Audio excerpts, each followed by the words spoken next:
दोस्तों आज के इस वीडियो में हम बात करने वाले हैं कि एसीपी ऑफिसर कैसे बनती हैं। दोस्तों एसीपी जिसका फुल फॉर्म होता है असिस्टेंट कमिश्नर ऑफ पुलिस, जिसे हम सहायक पुलिस अधीक्षक के नाम से भी जानते हैं। दोस्तों एक आप एसीपी ऑफिसर बनने के लिए आपको आईपीएस ऑफिसर बनना होगा। आईपीएस ऑफिसर बनने के बाद आपकी प्रमोशन करके एसपी ऑफिसर बनाया जाता है और एसपी ऑफिसर बनने के बाद आपके कम से कम एसपी ऑफिसर के पोस्ट पे कम से कम 10 से 15 साल के काम करने के बाद आपका प्रमोशन करके एसीपी ऑफिसर बनाया जाता है। तो आप समझ सकते हैं कि एक एसीपी ऑफिसर की पोस्ट कितनी जिम्मेदारियों वाली होती है और कितनी मेहनत के बाद एसीपी ऑफिसर की पोस्ट मिलती है। तो ऐसे में आप में से बहुत सारे स्टूडेंट होंगे जो जानना चाहते होंगे कि एसीपी ऑफिसर कैसे बनते हैं। तो आइए आज के इस वीडियो को स्टार्ट करते हैं और एसीपी ऑफिसर कैसे बनते हैं उसके बारे में आपको बताते हैं। दोस्तों एक एसीपी ऑफिसर अगर आप बनना चाहते हैं तो सबसे पहले अपना 12th पास कर ले। 12th आप किसी भी स्ट्रीम से पास कर सकते हैं। साथ ही साथ आपके पास ग्रेजुएशन की डिग्री होनी चाहिए। ग्रेजुएशन में आप क्या कर सकते हैं, बीए कर सकते हैं, बीएससी कर सकते हैं, बीकॉम कर सकते हैं, बीटेक कर सकते हैं, एमबीबीएस कर सकते हैं, यानी कि कोई भी ग्रेजुएशन लेवल का आप कोर्स कर सकते हैं।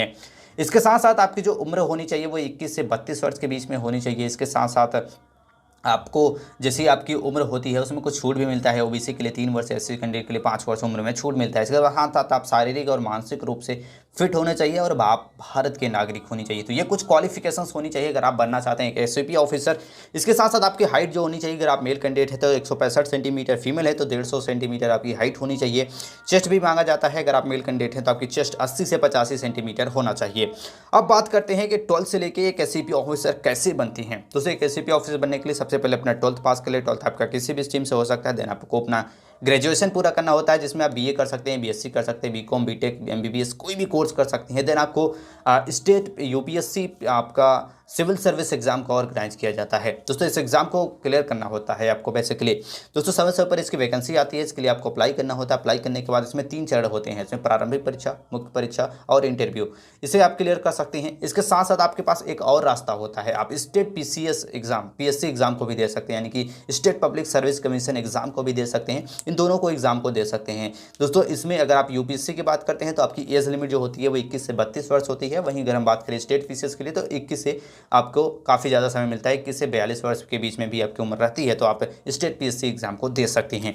अब बात करते हैं इन दोनों एग्जाम का जो आपका सिलेक्शन प्रोसेस होता है सेम होता है, यानी कि आपको प्रारंभिक परीक्षा, मुख्य परीक्षा और इंटरव्यू देना होता है।